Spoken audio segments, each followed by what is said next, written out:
प्रथम संत को जिमाइए, पीछे भोजन भोग, ऐसे पाप को टालिए, कटे नित्य का रोग।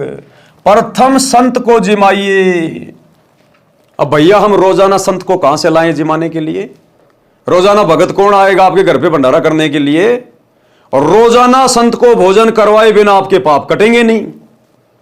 इसलिए परमात्मा ने गीता अध्याय 3 श्लोक नंबर 13 में लिखा है कि परमात्मा को भोग लगाए बिना, यानी उस संत को जिमाए बिना जो व्यक्ति भोजन खाएगा वो तो पाप खाएगा, पाप।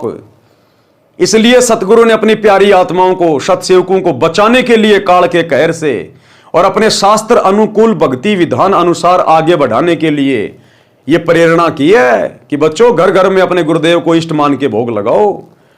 और सतसेवकों ने घर घर में अपने गुरुदेव का आसन लगा दिया, बेड लगा दिया, अपने गुरु को ही अपना इष्ट मान के, और जो नकली इष्ट है दाढ़ी मूछ वाला कबीर, उसको घर से बाहर निकाल दिया और अपने गुरु को इष्ट मान के रोजाना संत को जिमा रहे हैं। क्योंकि प्रथम संत तो हमारे गुरुदेव हैं, हम तो फिर छोटे संत हैं। अरे प्रथम तो हमारे गुरुदेव हैं, हम तो उनके बाद हैं। तो क्या कह रहे हैं यहां परमात्मा वाणी में? प्रथम संत को जिमाइए और पीछे भोजन भोग, ऐसे पाप को टालिए, कटे नित्य का रोग। अब मान लीजिए किसी घर में 5 भगत हैं, वो 5 संत हैं। अब बताइए 5 संत हैं, लेकिन पहले वो खिलाएंगे किसको? क्योंकि आदेश क्या हो गया? प्रथम संत को जिमाइए। तो मान लीजिए आपने अपने बेटों को जिमा दिया, वो भगत हैं, तो आपको तो मिल गया पुण्य, लेकिन आपके बेटों को पुण्य कहां मिला? क्योंकि उन्होंने तो संत को जिमाए बिना भोजन कर लिया।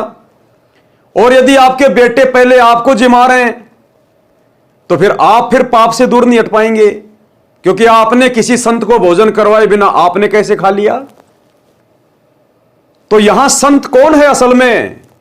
जो उन 5 को लाभ मिलेगा उसको भोजन करवाने से। सबसे बड़ा संत हमारा गुरु। इसलिए अपने गुरुदेव को भोग लगाइए, भोग की आरती के साथ, ये अन्नदेव की आरती नहीं। थाली में रोटी डाल ली, एक टुकड़ा तोड़ के रख दिया और अन्नदेव की छोटी आरती कर दी। वो संत जिमाना नहीं है, वो तो तुम जिम रहे हो। संत कहां जिम रहा है? इसलिए घर पर यदि कोई भगत भाई बहन आ जाए तो वो संत हैं।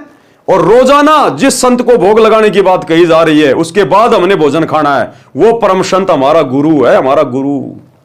पहले अपने गुरु को भोग की आरती के साथ भोग लगाइए, हलवे राम का भोग लगाइए, जो विधि सात संगतियों में चल रही है।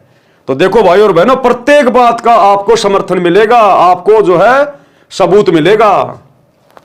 प्रथम संत को जिमाइए, पीछे भोजन भोग, ऐसे पाप को टालिए, कटे नित्य का रोग। यदि आपके घर पर कोई संत भगत आ जाए तो पहले उसको भोजन कराना चाहिए, पीछे आप भोजन खाना चाहिए। इस प्रकार अपने सिर पर नित्य आने वाले पाप के कारण कष्ट को टालना चाहिए। अब भैया रोजाना संत कहां से आएंगे? रोजाना घर पे भगत कहां से आएंगे? तो ये परम संत है, इसको पहचान लीजिए। संतों का संत, परम संत, इन्हें अपना इष्ट मानकर गीता अध्याय 3 श्लोक 13 के अनुसार प्रतिदिन भोग लगाइए, हमारे सारे पाप ना कट जाएं।